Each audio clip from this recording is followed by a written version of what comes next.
2020 Science Fair. So the science fair is consisted of all grades, and it is required for 5th through 8th grade and optional for any other grade. What are you doing there? Don't be shy. Come on in.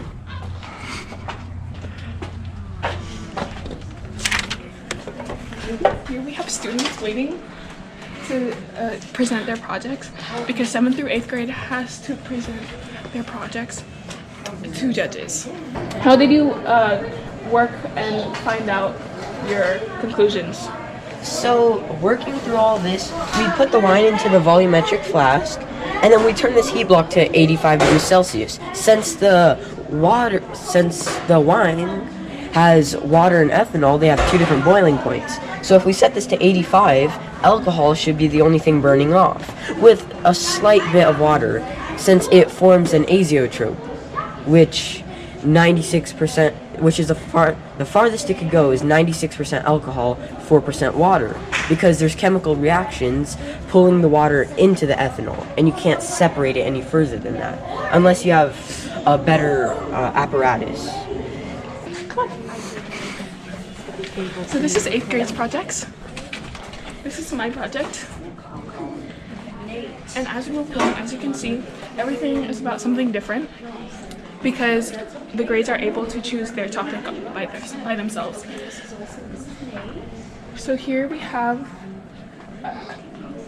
6th grade, I'm pretty sure. 7th grade. Here we have 7th grade. And again, they are able to pick whatever topic they want. So here, we're going to use this as an example. So they are required to include pictures and the information and the steps of the scientific method. And here, for 7th through 8th grade, they have to write a report as part of science fair. And as you can see, we have the table of contents and the rest of the steps of the scientific.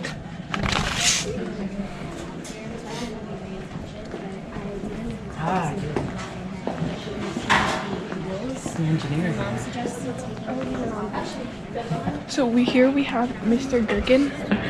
So here we have some projects for engineering design. And here we have Daniel's project. So as we move on from the engineering projects, we have 5th and 6th grade projects. So some people have brought extra things to show the judges what they did and what their project was about. So here we have a judge working on one of the projects. So here we have a judge working hard. She just works really hard on her job. Mrs. Q, would you like to tell us what you were doing? I'm looking at the student's conclusion, trying to determine if it matches their hypothesis. Ah, I see. Always working hard. Thank you, Mrs. Q. We'll go through here. So here we have a 7th grader presenting her project to one of the judges. So if I were to not be able to go make it this way, then I would throw not past these. This is where if the needs are coming off, I was flying in. So this is Gerard's project, and he ended up getting 1st place. So Gerard, what inspired you to do organisms from harsh environments? That's a good question. Speak up. Okay. So what inspired me was I just really like doing bacteria stuff, you know, like growing bacteria, and that's basically what inspired me to do this project. So Gerard, how long did it take you to finish your project? About a solid 2 months.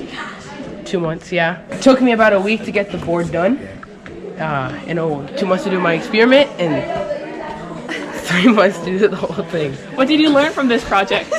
I learned that bacteria are able to grow in very harsh conditions, and they can adapt to survive. I'm going to question you on your project just to give you a little warm up. So Ashley is getting ready to present her project to a judge.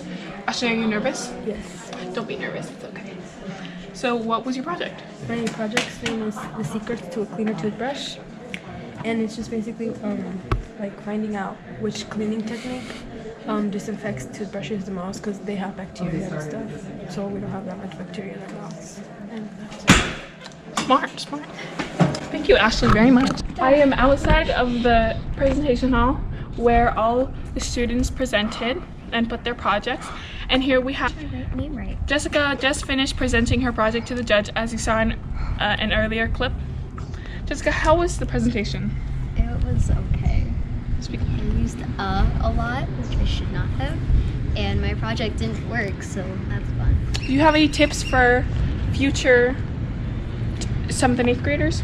Have some sort of speech prepared and be prepared to answer any questions like how you got the project idea, and if your project didn't work, how you could change it, because that's a question I got asked quite a few times. Thank you, Jessica, so much. So of course the project would be able to work if it weren't for someone. So this particular someone is our science teacher, Mrs. Wiseman. She helps 5th through 8th grade, but for the science fair project, she has helped all of the grades. Mrs. Wiseman. Yes, How do you think the science fair is going so far? I think it's going very well, and I'm very proud of everybody's hard work. So she, according to Mrs. Wiseman, she thinks that everyone did a great job. So if you're watching, you did great. As you heard from Mrs. Wiseman, our wonderful science teacher, she is the homeroom 5th grade teacher, and she teaches science to 6th through 8th grade. So like I said earlier, she helps every grade on the science fair project if they have any help, because there are some questions that are just unexplainable, but when it comes to Mrs. Wiseman, anything is possible. Thank you so much for coming with me along to see the science fair project, and I hope you had a great time. If you ever end up coming to Christ the King, I'm just telling you, don't be nervous when you present, because it's not anything scary. Thank you for watching. Bye.